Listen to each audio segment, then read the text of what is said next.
A Dark Song is a film which depicts grand similarities to the Abramelin ritual.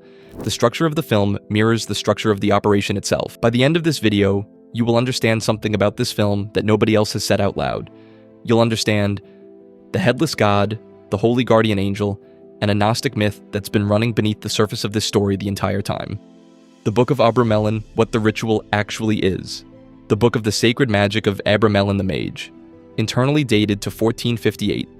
Attributed to Abraham of Worms, a German Jewish mystic who traveled to Egypt and received a complete magical system from a mage named Abramelin. The earliest surviving manuscripts date from the early 1600s. The modern occult world encountered it through S.L. MacGregor Mather's 1897 translation, which was based on a flawed French manuscript and compressed the operation from 18 months to 6. Aleister Crowley considered it the only legitimate form of magic. He began the operation in 1899 at Boleskine House on Loch Ness. He abandoned it after a month to deal with Golden Dawn politics. He left something unfinished at that house that people are still talking about. He eventually completed a version of the operation in China in 1905 and considered it the central event of his magical career. Here's what the operation actually demands. Complete seclusion in a ritually purified house, daily prayer before dawn, total sexual abstinence, fasting and dietary restriction, deep humility, confession, charity, construction of magical word squares, letter grids containing divine names, anointing with sacred oil, months of this, unbroken. But here's the thing that every surface-level analysis misses entirely. The ritual doesn't give you power, it takes everything away. The months of isolation, prayer, and fasting aren't preparation for the magic. They are the magic. The systematic destruction of the ego, the grinding down of every defense, every pretension, every false identity you've constructed to protect yourself from knowing who you actually are. The ritual is a machine for removing everything false until only the real remains. And then, only then, the holy guardian angel appears. The sequence matters enormously. HGA first, demons second. You approach the divine. The divine protects you. Then and only then do you face the demonic hierarchy. And you face it from a position of divine authority, not personal willpower. Sophia inverted this sequence. She came in with a lie in her heart. The angel couldn't appear, so the demons came instead. The grief beneath the magic. Sophia Howard lost her son Jack when he was 7 years old. He was murdered by teenagers performing a satanic ritual, not a metaphor, not a plot device, the most specific, most unbearable kind of grief imaginable, not just loss, but violation. Not just death, but desecration. Her child was taken deliberately, ritually, by people who chose to do it. So Sophia does the only thing that feels proportionate. She finds a house in rural Wales. She hires an occultist named Joseph Solomon, and she asks him to perform the most demanding magical operation in the Western esoteric tradition. An operation that will take months, that will cost everything, that will break both of them. Because at the end of it, she's been told, you get one wish. One wish. Granted by your holy guardian angel. She knows exactly what she wants. Vengeance for her son. Except, that's not entirely true. There's something else underneath the vengeance, something she can't say out loud yet, something the ritual will eventually drag out of her whether she's ready or not. That's the story. Not the demons, not the circles, not the blood. The story is a woman who is so destroyed by grief that she's willing to undergo something that might kill her, just to feel like she did something that mattered. Everything else is the container for that. Solomon. Joseph Solomon is, in my opinion, a very honest portrayal of a genuine occult practitioner. Not a wise mentor in robes, not a sinister villain, not comic relief, a brilliant alcoholic, sexually compromised, emotionally brutal man who knows exactly what this ritual costs, and agrees to perform it anyway. His name is the whole story. Solomon, the biblical king who commanded 72 demons to build the Temple of Jerusalem. The name that sits at the foundation of Kabbalistic magic, Solomonic grimoire tradition, the Lesser Key of Solomon, the name that means, in the Western esoteric tradition, mastery over the demonic through divine authority. This Solomon can barely master himself. He drinks. He manipulates. He makes sexual demands that have nothing to do with the ritual and everything to do with his own damage. He lies about his motivations just as Sophia lies about hers. He is, in the most precise sense, a broken priest. Someone who carries genuine sacred knowledge in a vessel that is cracked all the way through. And here's what makes him genuinely tragic, rather than just pathetic. He knows it. He knows he's broken. He He knows what the ritual requires, and he knows he doesn't meet the standard. He does it anyway. Because Sophia needs it done. Because somewhere underneath the alcoholism and the cruelty, there is a man who understands that this woman's grief is real, and her need is real, and the knowledge he carries might be the only thing that can help her. That tension in between genuine spiritual knowledge and personal moral failure is something almost no film has ever been honest enough to portray. You can know everything and still be a mess. The knowledge doesn't fix you. Only the work fixes you. And Solomon has been avoiding the work for a very long time. He doesn't survive the film. That's not a spoiler. That's the point. The circles, the triangle, and the square. The ritual's physical architecture is precise. It's not decoration. Concentric circles of protection drawn on the floor. A triangle within them, the shape of divine invocation, the form through which the angel will eventually appear. A square in the corner, representing death, decay, the base material of existence that must be confronted before transcendence is possible. The film gets this right in its bones, even where it simplifies the details. The director Liam Gavin deliberately cut away from the actual ritual workings. He didn't show the word squares, he didn't show the full ceremonies. He said in interviews he didn't want to stage real black magic on screen. That decision was itself an act of occult understanding. There's a difference between depicting magic and performing it. Gavin understood that showing the complete operation would cross a line he wasn't willing to cross, so he showed the container and implied the contents, which is, interestingly, exactly what the Abramelin manuscript itself does in places. The salt circle is the detail that carries the most weight in the film. Once it's complete, they cannot leave.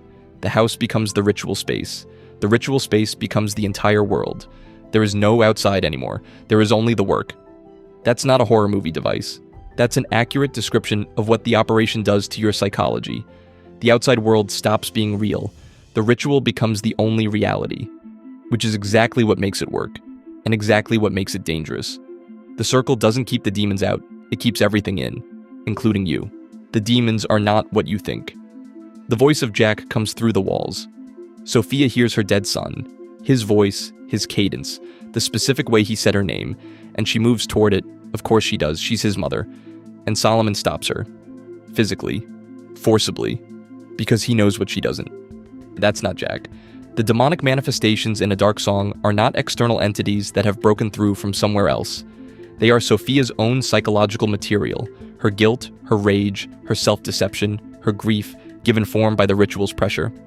This is where Jungian psychology and serious occult theory say exactly the same thing. The ritual doesn't summon demons from outside. It surfaces the demons already inside.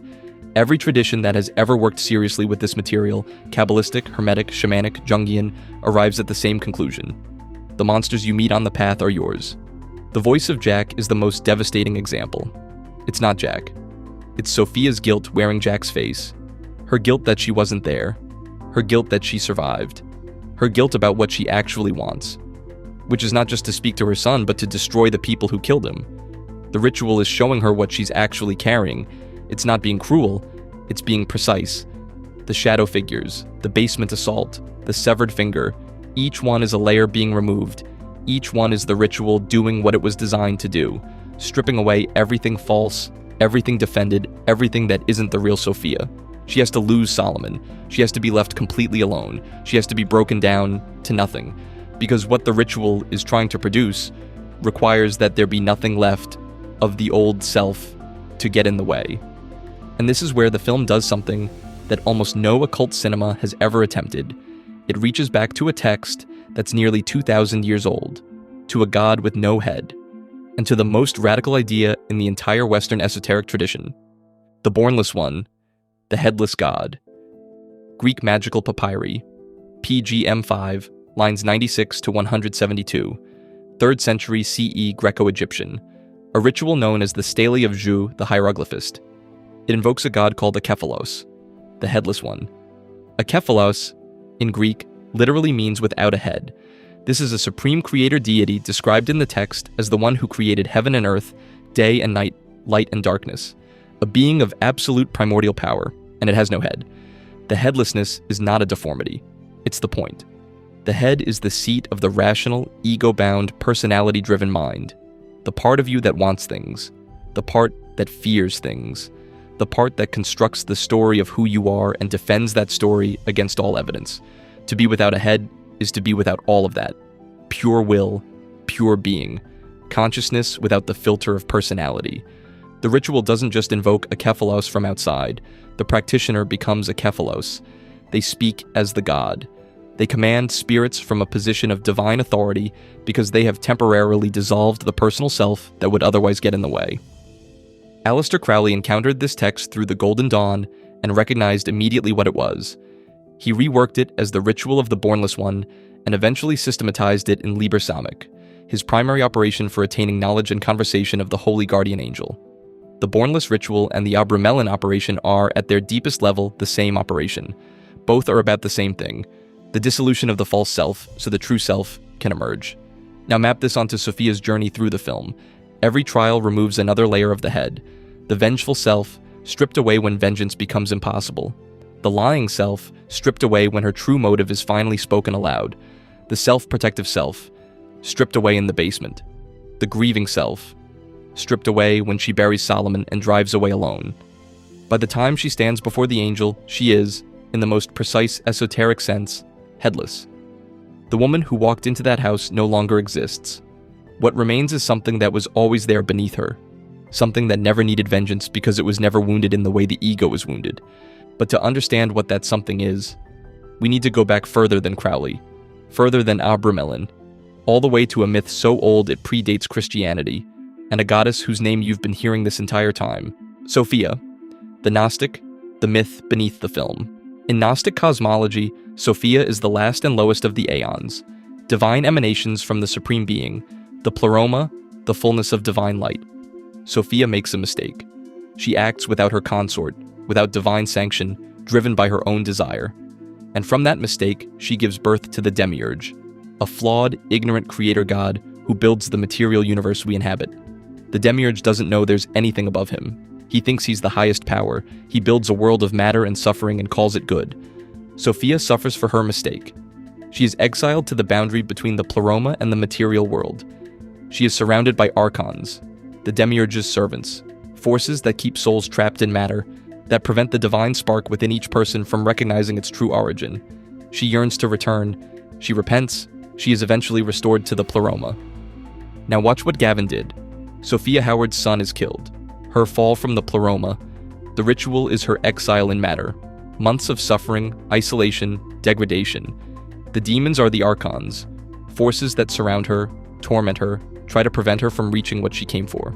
Solomon is the Demiurge, brilliant, flawed, the one who builds the container but cannot himself enter the divine space it creates.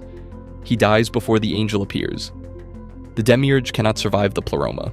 And the angel is Sophia's restoration, her return to what she actually is beneath the grief and the rage and the lie she told herself about why she was there. The name was never an accident. Liam Gavin knew exactly what he was building, a Gnostic redemption narrative dressed in the clothes of a Welsh horror film, a myth that is literally as old as the concept of the divine feminine retold through one woman's impossible grief, which brings us to the moment the entire film has been building toward, the Holy Guardian Angel. She's alone.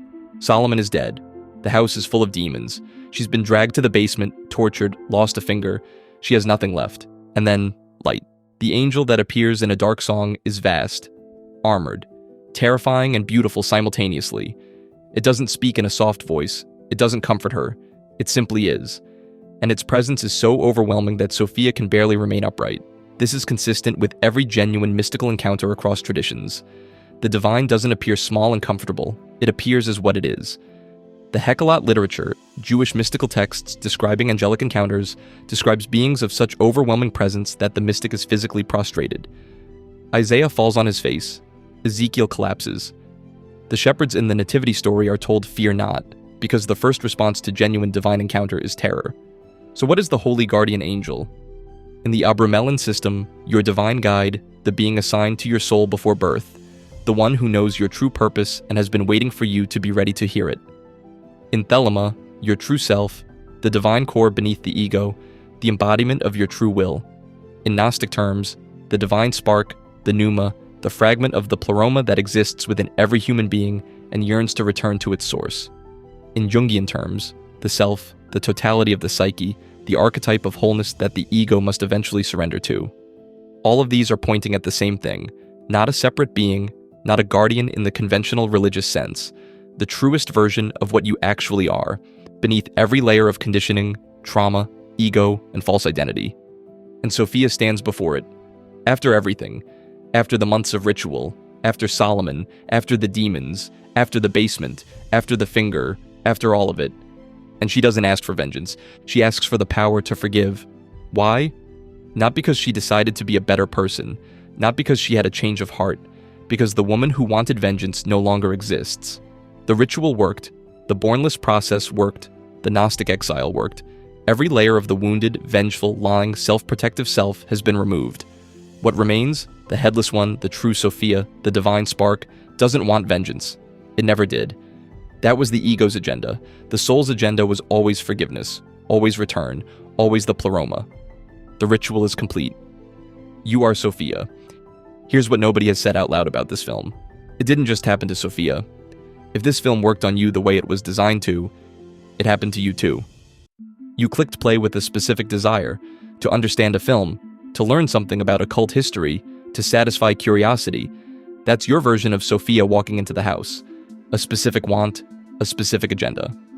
Over the course of this video, and over the course of the film if you've seen it, that desire was complicated. You were introduced to grief so specific it was uncomfortable. You watched a man destroy himself in service of someone else's healing. You learned that the demons on the path are yours. You encountered a 2,000-year-old headless god and discovered that losing your head might be the most important thing you ever do. You arrived at an angel that is not separate from you but is the most real version of you. That's not an accident. That's what Liam Gavin built. A film about a ritual that functions as a ritual. A story about initiation that is itself an initiation. The audience doesn't watch Sophia's transformation. The audience undergoes a version of it. This is what the greatest occult cinema does. It doesn't just depict esoteric knowledge, it transmits it. Through story, through structure, through the specific sequence of emotional and intellectual experiences it creates in the viewer. You don't need to understand the Greek magical papyri to feel what the bornless ritual is pointing at. You just need to watch a woman lose everything false about herself and discover what remains. A Dark Song is the most important occult film of the 21st century. Not because it's the most accurate, not because it's the most frightening, because it's the only one that understood the real purpose of occult cinema. Not to show you the ritual, but to perform it on you. And if you felt something shift while watching it, you already know that's true.